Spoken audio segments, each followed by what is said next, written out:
নারী কমিশনের সুপারিশের বিতর্কিত ধারার বৈধতা চ্যালেঞ্জ করে দায়ের রিট হাইকোর্টে খারিজ। নতুন 4 মামলায় গ্রেফতার সালমান আনিস পলক। 3 দাবিতে অনির্দিষ্টকালের কর্মবিরতিতে প্রাথমিকের সহকারী শিক্ষকরা। দাবি আদায় না হওয়া পর্যন্ত আন্দোলন চালিয়ে যাওয়ার ঘোষণা।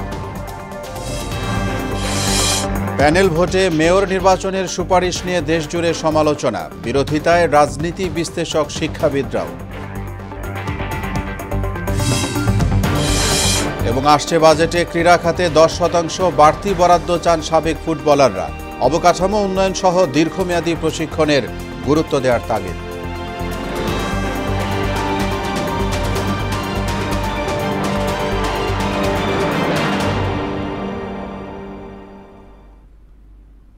আমন্ত্রণ মোহনা সংবাদে এতক্ষণ শুনছিলেন শিরোনাম, সঙ্গে আছি মোহাম্মদ ওয়ালিউল্লাহ। যাচ্ছি পুরো খবরে। নিকি ফোরামে যোগ দিতে 4 দিনের সফরে কাল জাপান যাচ্ছেন প্রধান উপদেষ্টা অধ্যাপক মোহাম্মদ ইউনূস। সম্মেলনে যোগ দেওয়ার পাশাপাশি আগামী 30 মে দেশটির প্রধানমন্ত্রীর সঙ্গে দ্বিপক্ষীয় বৈঠক করবেন তিনি। এ সফরে 7টি চুক্তি ও সমঝোতা স্মারকও সই হওয়ার কথা জানিয়েছেন ভারপ্রাপ্ত পররাষ্ট্র সচিব নুরুল আলম সিদ্দিকী। সকালে পররাষ্ট্র মন্ত্রণালয়ে এক ব্রিফিংয়ে এসব কথা বলেন তিনি। বৈঠকে রাজনৈতিক, অর্থনৈতিক এবং বাণিজ্য বিনিয়োগ সহ নিরাপত্তা সহযোগিতা এবং আঞ্চলিক ও বৈশ্বিক ইস্যুগুলো আলোচনায় থাকবে বলেও জানান তিনি। কৃষি, অবকাঠামো, মানব সম্পদ উন্নয়ন ও সহযোগিতা, আর সবচেয়ে ইম্পর্টেন্ট আরেকটা জিনিস যে রোহিঙ্গা রিপ্যাট্রিয়েশনের বিষয়ে জাপানের সহযোগিতা এবং রোহিঙ্গার বিষয়ে জাপানের সহযোগিতা নেয়া। প্রেসিডেন্ট অফ জেট্রো স্যারের সাথে কলন করবেন, আর একইভাবে ওখানেও জাপানিজ ইনভেস্টমেন্ট এবং বিজনেস পিপলদের সাথে একটা রাউন্ড টেবল ডিসকাশন আছে কাছাকাছি সময়।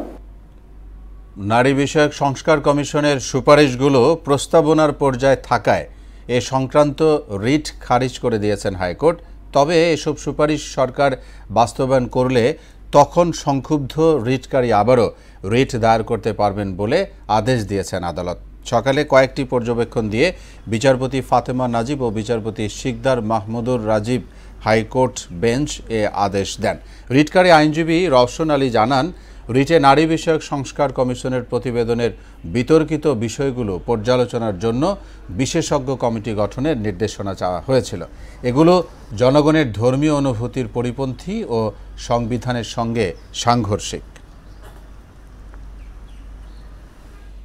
নতুন 4টি মামলায় গ্রেফতার দেখানো হয়েছে পতিত আওয়ামী লীগ সরকারের মন্ত্রী আনিসুল হক, জুনায়েদ আহমেদ পলক এবং উপদেষ্টা সালমান এফ রহমানকে। সকালে তদন্তকারী কর্মকর্তার আবেদনের প্রেক্ষিতে তাদের নতুন করে গ্রেপ্তার দেখানো হয়। এরপর এক প্রশ্নের উত্তরে রাষ্ট্রপক্ষের আইনজীবী সাংবাদিকদের জানান, হত্যা মামলায় 2-1 নয় বরং একটি রাজনৈতিক দলের নেতাকর্মী সহ আইনশৃঙ্খলা রক্ষাকারী বাহিনী এবং প্রশাসনের কর্তা ব্যক্তি জড়িত। তাই বৈষম্য বিরোধী আন্দোলনের মামলাগুলোর তদন্তে বিলম্ব হচ্ছে। তদন্তকারী কর্মকর্তা সালমান এফ রহমান, আনিসুল হক এবং জুনায়েদ আহমেদ পলক, তাদেরকে 3টি হত্যা মামলায় আজকে গ্রেপ্তার দেখানোর প্রার্থনা করে তাদেরকে গ্রেপ্তার দেখানো হয়। 21 আগস্ট গ্রেনেড হামলা মামলায় সব আসামি খালাসের রায়ের বিরুদ্ধে রাষ্ট্রপক্ষের লিভ টু আপিলের শুনানি কাল সকালে বিচারপতি আশফাকুল ইসলামের নেতৃত্বাধীন 5 বিচারপতির বেঞ্চ এদিন ধার্য করেন। এর আগে গত 1 ডিসেম্বর এ হামলার ঘটনায় হত্যা ও বিস্ফোরক দ্রব্য আইনের মামলায় বিএনপির ভারপ্রাপ্ত চেয়ারম্যান তারেক রহমান সহ সব আসামিকে খালাস দিয়ে রায় দেন হাইকোর্ট। পরে 19 মার্চ আসামিদের খালাসের বিরুদ্ধে আপিল করেন রাষ্ট্রপক্ষ। আসামিপক্ষের আইনজীবীদের প্রত্যাশা, হাইকোর্টের আদেশ বহাল থাকবে আপিল বিভাগেও। 2004 সালের 21 আগস্ট বঙ্গবন্ধু অ্যাভিনিউয়ে তৎকালীন বিরোধী দলীয় নেতা শেখ হাসিনার সমাবেশে গ্রেনেড হামলায় আওয়ামী লীগের 24 নেতাকর্মী নিহত হন। 3 দফা দাবি আদায়ে আজ থেকে পূর্ণ কর্মবিরতি পালন করছেন দেশের সব সরকারি প্রাথমিক বিদ্যালয়ের সহকারী শিক্ষকরা। দাবি আদায় না হওয়া পর্যন্ত এই কর্মসূচি চলবে বলে জানিয়েছে প্রাথমিক সহকারী শিক্ষক ঐক্য পরিষদ। এর আগে গত 5 থেকে 15 মে পর্যন্ত প্রতিদিন 1 ঘন্টা, 16 থেকে 20 মে পর্যন্ত 2 ঘন্টা এবং 21 থেকে 25 মে পর্যন্ত অর্ধ দিবস কর্মবিরতি পালন করেন তারা। দর্শক এ বিষয়ে জানাতে ময়মনসিংহ থেকে যুক্ত হবেন সহকর্মী রুবায়েত বাপ্পি। বাপ্পি, ময়মনসিংহে প্রাথমিকের সহকারী শিক্ষকদের কর্মবিরতি সম্পর্কে আপনার কাছে জানতে চাই।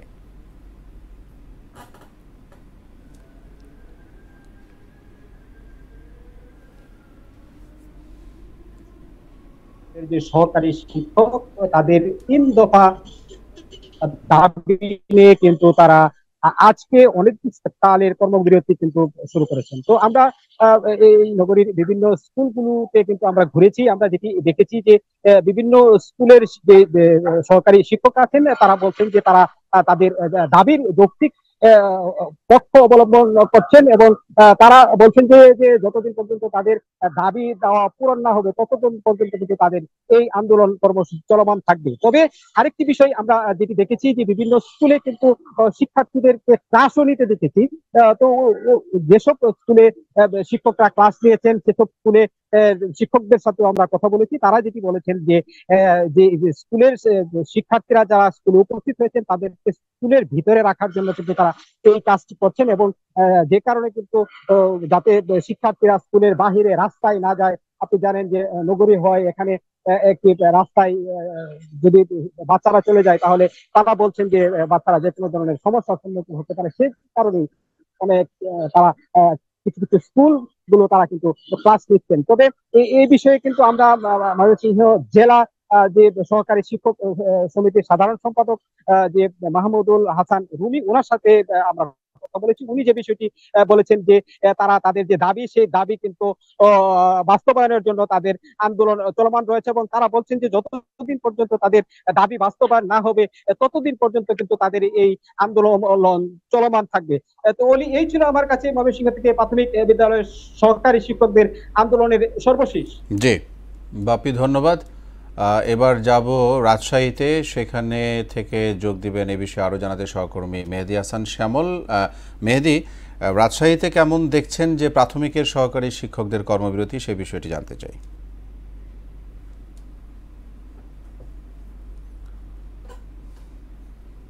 করে আসলে আমি মহানগর দর্শকদের জানাতে চাই যে কনসালটেশন সুপারিশ কমিটির যে দাবি, সেই দাবি মোতাবেক যে সহকারী শিক্ষকদের প্রাথমিক সহকারী শিক্ষকদের যে 11 গ্রেড অর্থাৎ এন্ট্রি পদে 11 গ্রেডের যে দাবি, সেই যৌক্তিক দাবি পাশাপাশি আরেকটি দাবি তারা 10 বছর এবং 16 বছর মেয়াদ পূর্তি হওয়ার পরে তাদের যে গ্রেড লেভেলটা উচ্চতর করার যে জটিলতা, সেটার জটিলতা নিরসনের দাবি, পাশাপাশি প্রধান শিক্ষকদের যে দ্রুততম সময়ে এবং তাদের গ্রেড উন্নয়নের ক্ষেত্রে বা পদোন্নতির ক্ষেত্রে, এই 3টি দাবি নিয়ে তারা তারা দাবি করছেন যে এই যৌক্তিক দাবি নিয়ে তারা আন্দোলন করছেন এবং আন্দোলনের আপনি কর্মসূচি নিশ্চয় বলেছেন যে গত 5 তারিখে 5 মে থেকে তারা 1 ঘন্টা এবং 16 মে 2 ঘন্টা এবং 21 মে তারা অর্ধ দিবস এবং আজকে কিন্তু তারা পূর্ণ কর্মদিবস পালন করছেন। এবং এই কর্মদিবসের আমরা এই মুহূর্তে আসছি রাজশাহী পবা উপজেলার হরিয়ান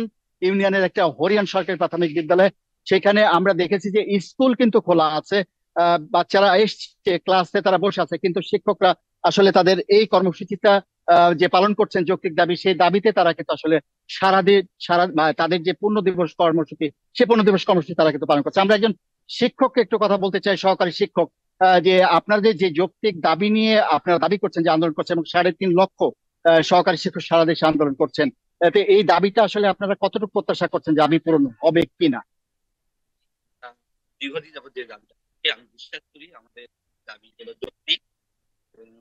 বর্তমান যে জনগণ বান্ধব সরকার আছেন, আমাদের সকলের বিশ্বাস আমাদের সরকার আমাদের এই যৌক্তিক দাবিগুলো মেনে নেবেন এবং দ্রুত বাস্তবায়নের চেষ্টা করবেন। যে শুনছিলেন উনি আসলে খুব সংক্ষিপ্ত আকারে বলছিলেন যে তাদের যে এই যৌক্তিক দাবি, সেই যৌক্তিক দাবি বর্তমান সরকার যেহেতু নিরপেক্ষ সরকার, কোন রাজনৈতিক সরকার না, তিনি জানাচ্ছিলেন যে এই নিরপেক্ষ সরকার হিসেবে তাদের যৌক্তিক দাবি মেনে নেবেন। তো এই আন্দোলন কর্মসূচির রাজশাহী থেকে এই ছিল বলে আমার কাছে সর্বশেষ। জি মেহেদি, অনেক ধন্যবাদ আমাদের সঙ্গে যুক্ত হওয়ার জন্য। রাজধানীর মধ্য বাড্ডায় সন্ত্রাসীদের গুলিতে নিহত হয়েছেন গুলশান থানা বিএনপির যুগ্ম সম্পাদক কামরুল আহসান সাধন। রোববার রাতে গোদারাঘাটে এ ঘটনা ঘটে। সিসিটিভি ফুটেজে দেখা যায় গোদারাঘাট এলাকায় চায়ের দোকানে চেয়ারে বসে কয়েকজনের সঙ্গে গল্প করছিলেন কামরুল। আচমকা দুই ব্যক্তি উপর্যুপুরি গুলি করে পালিয়ে যায়। রক্তাক্ত অবস্থায় উদ্ধার করে জাতীয় হৃদরোগ ইনস্টিটিউটে আনা হলে চিকিৎসক মৃত ঘোষণা করেন। তার বুকের ডানে বামে পিঠে ও ঘাড়ে গুলি লেগেছে। ঘটনা তদন্ত করছে পুলিশ।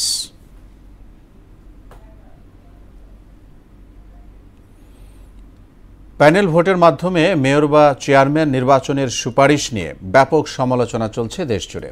সরাসরি ভোট বাতিল করে স্থানীয় সরকার সংস্কার কমিশনের সুপারিশের সমালোচনায় মুখর সব শ্রেণী পেশার মানুষ। রাজনৈতিক বিশ্লেষক ও শিক্ষাবিদরাও এই বিধানের বিরোধিতা করছেন। রাজশাহী থেকে মেহেদী হাসান শ্যামলের প্রতিবেদনে ডেস্ক রিপোর্ট। স্থানীয় সরকার নির্বাচন ব্যবস্থায় পরিবর্তনের প্রস্তাব এনে সুপারিশ জমা দিয়েছে সংস্কার কমিশন, যেখানে বলা হয়েছে স্থানীয় পর্যায়ে শুধুমাত্র সদস্য ও কাউন্সিলর পদে সরাসরি ভোট হবে। পরে তাদের মধ্য থেকে পরবর্তী ধাপে চেয়ারম্যান ও মেয়র নির্বাচিত হবেন। সুপারিশ অনুযায়ী প্যানেল ভোটের মাধ্যমে কাউন্সিলর কিংবা মেম্বার নির্বাচিত হলে জনগণের প্রত্যক্ষ ভোটের ব্যত্যয় ঘটবে। যদি মেম্বারদের দ্বারা চেয়ারম্যান হয়, সে পৌরসভারই হোক অথবা ইউনিয়নেরই হোক অথবা মেয়রই হোক, কাউন্সিলরদের দ্বারা হয়, তাহলে আমরা এতদিন যেটার জন্য আন্দোলন সংগ্রাম করলাম, প্রথমত জনগণের প্রত্যক্ষ ভোটের কিছুটা ব্যত্যয় হলো। দ্বিতীয়ত হচ্ছে যে রন্ধ্রে রন্ধ্রে যে দুর্নীতি, সেটা তো আরও প্রবল হবে, আকার ধারণ করবে। সংস্কার কমিশন যদি স্থানীয় সরকার নির্বাচনের ক্ষেত্রে এই ধরনের কোনো প্রপোজাল বা প্রস্তাব রেখে থাকে, সেটা যুক্তিসঙ্গত হয়নি। সকল জনগণ তাদের ভোটাধিকার বা মতামত দিয়েই তাদের প্রতিনিধি নির্বাচন করবে। জনগণের ভোটেই নির্বাচিত হতে হবে মেয়র, এমপি এবং আপনার ইউপি চেয়ারম্যান, উপজেলা চেয়ারম্যান, যেই প্রতিনিধি হোক না কেন, সরাসরি জনগণ যাকে ভোট দিবে সেই এই ভোটে নির্বাচিত হয়ে এদেশে নেতৃত্ব দিবে। এই সুপারিশে আসে, এটা কিন্তু জনগণের মতামতের সঙ্গে সাংঘর্ষিক বলে আমি মনে করি। জনগণের আস্থা তৈরি করতে যে কোনো নির্বাচন জনগণের ভোটের মাধ্যমে হওয়াই ভালো বলে মত দেন রাজনৈতিক বিশ্লেষকরা। একটা ইলেকশনের ভ্যালিডিটি, কার্যকারিতা আসলে ভোটারের এন্ডোর্সমেন্টের উপরে নির্ভর করে। এইখানে যে প্রস্তাবনাটা আছে সেখানে এই একটা মৌলিক জায়গায় কিছুটা ব্যত্যয় হয়ে যাচ্ছে আর কি। আমি এখনো মনে করি যে যত বেশি মানুষের মতামত নিয়ে একটা নির্বাচন করা যায়, সেটা তত বেশি ফলপ্রসূ হওয়ার সম্ভাবনা বেশি। একজন মেয়র নির্বাচিত হওয়ার পরে এক ওয়ার্ড কাউন্সিলর বলে বসবেন যে আমি তো তাকে ভোট দেই নাই, অর্থাৎ আমার জনগণের প্রতিনিধিত্ব তার প্রতি আস্থাহীনতায় ভুগছে। এই জন্য সার্বজনীন ভোটাধিকার প্রয়োগের ক্ষেত্রে জনগণের মতটাকে গুরুত্ব দেওয়া দরকার। তবে সংস্কার কমিশনের প্রস্তাবগুলোকে ইতিবাচক হিসেবে দেখে সুপারিশ বাস্তবায়নের উপর গুরুত্ব দিয়েছে সুজনের স্থানীয় এই বিশ্লেষক। স্বাগত জানাই এবং সাধুবাদ জানাই এই প্রস্তাবকে। যিনি মেয়র বা ইউনিয়ন পরিষদের চেয়ারম্যান নির্বাচিত হতেন, উনি আসলেই একক আধিপত্য বিস্তার করার একটা সুযোগ কিন্তু তৈরি হয়েছিল, এবং যার ফলে স্থানীয় সরকারের যে জায়গাগুলো রয়েছে সেখানে ভারসাম্যহীনতা দেখা দিয়েছিল। রাজশাহী বিভাগে একটি সিটি কর্পোরেশন, 67টি উপজেলা, 62টি পৌরসভা এবং ইউনিয়ন পরিষদ রয়েছে 566টি। এখানে মোট ভোটার সংখ্যা 1,58,12,911 জন। মোহাম্মদ ওয়ালিউল্লাহ, মোহনা সংবাদ।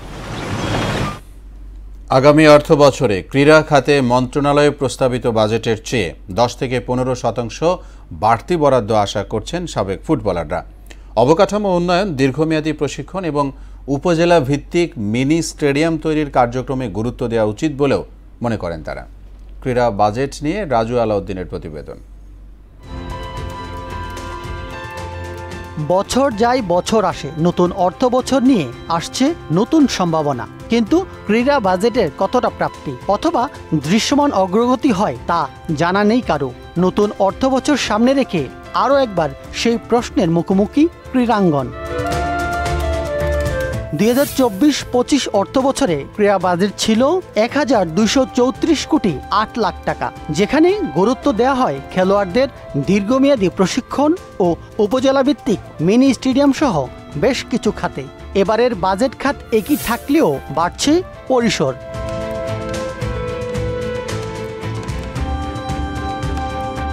মন্ত্রণালয় যাই প্রস্তাব করুক না কেন আগামী বাজেটে তার চেয়েও 10-15% বাড়তি বরাদ্দ দেওয়ার প্রয়োজন বলে মনে করেন সাবেক ফুটবলাররা। বাজেট হবে সেটা আমার কাছে মনে হয় যে প্রধান উপদেষ্টা সহ বাংলাদেশে ক্রীড়াঙ্গনকে নতুনভাবে ঢেলে সাজানোর জন্য যেভাবে বাজেট দরকার সেই বাজেট তারা দিবেন সেটা আমরা আশা করি। আমরা চাই যে ক্রীড়াক্ষেত্রে অবকাঠামোগুলো বিশেষ করে খেলার মাঠ বেশি মাঠ তৈরি করার জন্য আমি চাইবো যে ভালো মাঠ হলে আমাদের ভালো মানের খেলোয়াড় আছে, আমাদের অনেক ট্যালেন্টেড প্লেয়ার, আমরা ভালো মাঠের অভাবে কিন্তু আমাদের অনেক খেলোয়াড় হারিয়ে যায়। বাংলাদেশের যে রুট লেভেলের যে প্লেয়ারগুলো আছে, তো আমার কাছে মনে হয় যে স্টেডিয়াম খেলার পর্যাপ্ত পরিমাণ মাঠ নাই। আমরা জানি ক্রিকেট, ফুটবল, আপনি ভলিবল বলেন, সব জায়গার ফ্যাসিলিটির অভাব।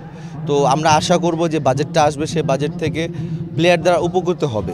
বাজেটে যে বরাদ্দ রাখা হয় তাতে চাহিদার সঙ্গে ফেডারেশনের ঘাটতি থেকেই যায় বলে জানান তারা। ক্রীড়া বাজেট আসছে, এই ক্রীড়া বাজেটটি যাতে সঠিকভাবে কাজে লাগে, কারণ ইতিপূর্বে দেখা গেছে যে ক্রীড়া বাজেটের যেই অর্থগুলি সেটি কিন্তু 50% টাকাও তারা সঠিকভাবে কাজে লাগে না। বেশিরভাগ ফেডারেশনগুলি এগুলি আত্মসাৎ করেছে। ক্রীড়াঙ্গনের যে বাজেট হয় সেই বাজেটের ম্যাক্সিমাম অর্থটা আসলে স্টেডিয়াম নির্মাণ এই ধরনের কাজে ব্যয় হয়। আমি মনে করি স্টেডিয়ামের আগে বেশি প্রয়োজন হচ্ছে ট্রেনিং। আমাদের বাচ্চারা যদি খেলতেই না আসে বা খেলাধুলার সুযোগই যদি না পায়, মাঠটাকে যদি সুন্দর না রাখতে পারি, তাহলে আমার স্টেডিয়াম করে কোনো লাভ নেই। তো স্পোর্টসকে আপনি যদি যখন আপনি একদম একটা অন্যরকম প্রায়োরিটি জায়গায় রাখবেন, সেখানে আমি বলবো যে বাজেটটা হওয়া উচিত একদম একটা স্ট্যান্ডার্ড মেনটেন করে। বিগত দিনে যদি বাজেট দেখেন, সেখানে আমার কাছে মনে হয়েছে স্পোর্টসের ক্ষেত্রে বাজেটটা তেমন আমার আশানুরূপ আমার কাছে কখনই মনে হয়েছে না। দেশের ক্রীড়াঙ্গনে ভালো ফল বয়ে আনা ফেডারেশনগুলোর প্রতি বিশেষ দৃষ্টি দেওয়ার আহ্বান সাবেক ফুটবলারদের। রাজু আলাউদ্দিন, মোহনা সংবাদ, ঢাকা। আদালত অবমাননার অভিযোগে শেখ হাসিনাকে ট্রাইব্যুনালে হাজির হতে পত্রিকায় বিজ্ঞাপন দেওয়া হয়েছে। এতে বলা হয়, গোপালগঞ্জের টুঙ্গিপাড়া থানার শেখ মুজিবুর রহমানের মেয়ে শেখ হাসিনা এবং গাইবান্ধার খলিলুর রহমানের ছেলে শাকিলের বিরুদ্ধে আদালত অবমাননার অভিযোগ আনা হয়। এ বিষয়ে ব্যাখ্যা দিতে নোটিশ পাঠানো হলেও তারা জবাব দেননি বা ট্রাইব্যুনালে হাজির হননি। এ নিয়ে আত্মপক্ষ সমর্থনের অধিকতর সুযোগ দিতে আগামী ৩রা জুন সকাল 10টায় ট্রাইব্যুনালে হাজির হওয়ার নোটিশ প্রদান করা হলো। অন্যথায় তাদের অনুপস্থিতিতে বিচার কাজ সম্পন্ন হবে। আসন্ন ঈদুল আজহা উপলক্ষে আজ 5 জুনের আগাম রেল টিকিট বিক্রি করছে বাংলাদেশ রেলওয়ে। বরাবরের মতোই আজও শতভাগ আসনের টিকিট অনলাইনে বিক্রি করা হচ্ছে। সকাল 8টায় বাংলাদেশ রেলওয়ের পশ্চিমাঞ্চলে চলাচল করা ট্রেনগুলোর আসনের টিকিট বিক্রি শুরু হয় এবং দুপুর 2টায় বিক্রি শুরু হবে পূর্বাঞ্চলে চলাচল করা ট্রেনগুলোর আসনের টিকিট। এবার ঈদে 5 রুটে 10টি স্পেশাল ট্রেন চলবে। এছাড়া ঈদের দিনও কিছু ট্রেন চলবে। স্পেশাল ট্রেনের টিকিট স্টেশনের কাউন্টার থেকে পাওয়া যাবে। প্রতিজন টিকিট প্রত্যাশী 4টি আসনের টিকিট একসঙ্গে সংগ্রহ করতে পারবেন। আন্তর্জাতিক প্রসঙ্গ। অবরুদ্ধ গাজা ভূখণ্ডের একটি স্কুল আশ্রয় কেন্দ্রে হামলা চালিয়েছে ইসরায়েল। এতে প্রাণ হারিয়েছে 25 ফিলিস্তিনি। এ তালিকায় 2 রেডক্রস কর্মী এবং 1 সাংবাদিকও রয়েছেন। গাজার মিডিয়া অফিস বলছে, স্থল হামলা ও জোরপূর্বক উচ্ছেদের মাধ্যমে ইসরায়েল গাজার 77% দখল করে ফেলেছে। গাজায় যুদ্ধ বন্ধে ইসরায়েলের উপর আন্তর্জাতিক সম্প্রদায়ের নিষেধাজ্ঞা আরোপের দিকে নজর দেওয়া উচিত বলে জানিয়েছেন স্পেনের পররাষ্ট্রমন্ত্রী। বিস্তারিত কাজী শাহরিনের ডেস্ক রিপোর্টে। গাজায় নিরাপদ স্থান বলতে কিছুই নেই। গভীর রাতে একটি স্কুলে ঘুমন্ত ফিলিস্তিনিদের ওপর বিমান হামলা চালিয়েছে ইসরায়েলি সেনারা। হামলার শিকার স্কুলটি একটি আশ্রয় কেন্দ্র হিসেবে ব্যবহৃত হচ্ছিল এবং সেখানে বহু মানুষ আশ্রয় নিয়েছিলেন। স্বাস্থ্য মন্ত্রণালয়ের তথ্যমতে এই হামলায় প্রাণ হারিয়েছে 25 ফিলিস্তিনি। নিহতদের মধ্যে 2 জন রেডক্রস কর্মী এবং 1 সাংবাদিকও রয়েছেন বলে জানা গেছে। গত 19 মাস ধরে চলা ইসরায়েলি বর্বরতায় প্রাণহানি ছাড়িয়েছে 53,900। সরাসরি স্থল হামলা ও জোরপূর্বক উচ্ছেদের মাধ্যমে ইসরায়েল ইতোমধ্যেই গাজার 77% দখল করে ফেলেছে। এ তথ্য জানিয়েছে গাজার মিডিয়া অফিস। গাজা পুরোপুরি দখল না নেওয়া পর্যন্ত যুদ্ধ অব্যাহত থাকবে বলে জানিয়েছেন প্রধানমন্ত্রী নেতানিয়াহু। এদিকে গাজায় যুদ্ধ বন্ধে ইসরায়েলের ওপর আন্তর্জাতিক সম্প্রদায়ের নিষেধাজ্ঞা আরোপের দিকে নজর দেওয়া উচিত বলে জানিয়েছেন স্পেনের পররাষ্ট্রমন্ত্রী। মাদ্রিদে অনুষ্ঠিত ইউরোপীয় ও আরব দেশগুলোর এক বৈঠকে তিনি ইসরায়েলের শাস্তিমূলক আক্রমণ বন্ধের আহ্বান জানান। এছাড়া ফিলিস্তিন রাষ্ট্রকে স্বীকৃতি দেওয়ার ঘোষণা দিয়েছে মাল্টা। অন্যদিকে ইউক্রেনের রুশ হামলার পর যুক্তরাষ্ট্রের নীরবতা পুতিনকে উৎসাহ দিচ্ছে বলে অভিযোগ করেছেন প্রেসিডেন্ট ভলোদিমির জেলেনস্কি। মূলত শনিবার রাতে ইউক্রেন জুড়ে চালানো হামলায় রাশিয়া একযোগে ৩৬৭টি ড্রোন ও ক্ষেপণাস্ত্র ছোড়ে। এটি যুদ্ধ শুরুর পর এক রাতের সর্বোচ্চ হামলার রেকর্ড। কাজী শাহরিন, মোহনা সংবাদ।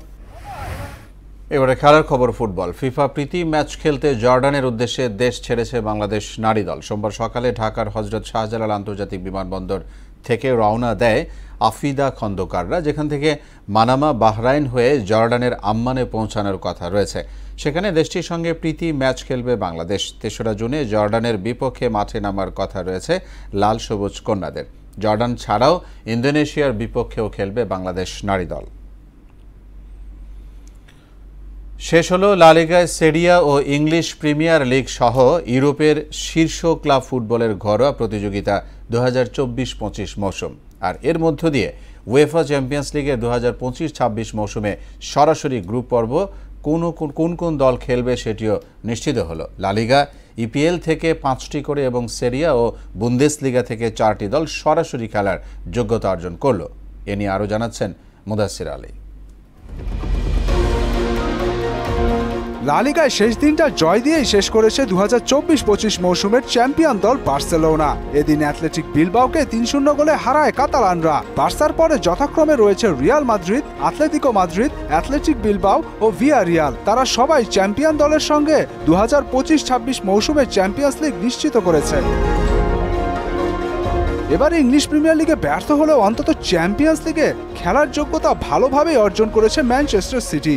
শেষ দিনে ফুলহামের আমন্ত্রণে খেলতে নেমে ২-০ গোলে জিতেছে সিটিজেনরা। চ্যাম্পিয়ন দল লিভারপুল, রানার আপ আর্সেনালের পরেই তাদের অবস্থান। সিটিজেনদের পরের অবস্থানে রয়েছে চেলসি এবং তারপরে রয়েছে নিউ ক্যাসল ইউনাইটেড। এই শীর্ষ 5টি ক্লাব যাচ্ছে চ্যাম্পিয়ন্স লিগের পরবর্তী মৌসুম খেলতে। ইতালিয়ান সেরিয়া থেকে যাচ্ছে 4টি দল। তারা হলো 24-25 মৌসুমের চ্যাম্পিয়ন দল Napoli, runner up inter Milan, এরপরে থাকা আতালান্তা এবং শেষ দিনে ভেনেজিয়াকে হারিয়ে কোনো মতে 4র্থ স্থানে টিকে থাকা জুভেন্টাস। এদিকে 17 মেতে শেষ হওয়া বুন্দেসলিগার এবারে শীর্ষ 4 দল হলো বায়ার্ন মিউনিখ, লেভারকুসেন, ফ্রাঙ্কফুর্ট ও বরুশিয়া ডর্টমুন্ড। মুদাসসির আলী, মোহনা সংবাদ। এই ছিল এখনকার মতো সংবাদ। শেষ করব তার আগে শিরোনামগুলো জানাবো আরও।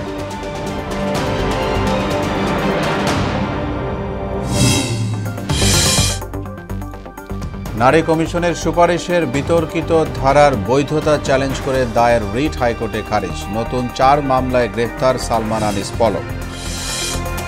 3 দাবিতে অনির্দিষ্টকালের কর্মবিরতিতে প্রাথমিকের সহকারী শিক্ষকরা। দাবি আদায় না হওয়া পর্যন্ত আন্দোলন চালিয়ে যাওয়ার ঘোষণা। প্যানেল ভোটে মেয়র নির্বাচনের সুপারিশ নিয়ে দেশজুড়ে সমালোচনা। বিরোধিতায় রাজনীতি বিশ্লেষক শিক্ষাবিদরাও। এবং আসছে বাজেটে ক্রীড়া খাতে 10% বাড়তি বরাদ্দ চান সাবেক ফুটবলাররা। অবকাঠামো উন্নয়ন সহ দীর্ঘমেয়াদী প্রশিক্ষণে গুরুত্ব দেওয়ার তাগিদ। এ ছিল মোহনা সংবাদে। পরবর্তী সংবাদ বিকেল 5:30টায়। এর আগে বিকেল 3টায় দেখবেন সংবাদ এক নজরে। মোহনার সবশেষ খবর জানতে ভিজিট করুন www.mohana.tv। সংবাদ দেখতে পারেন ফেসবুক ও ইউটিউবে। এতক্ষণ সঙ্গে থাকায় ধন্যবাদ সবাই।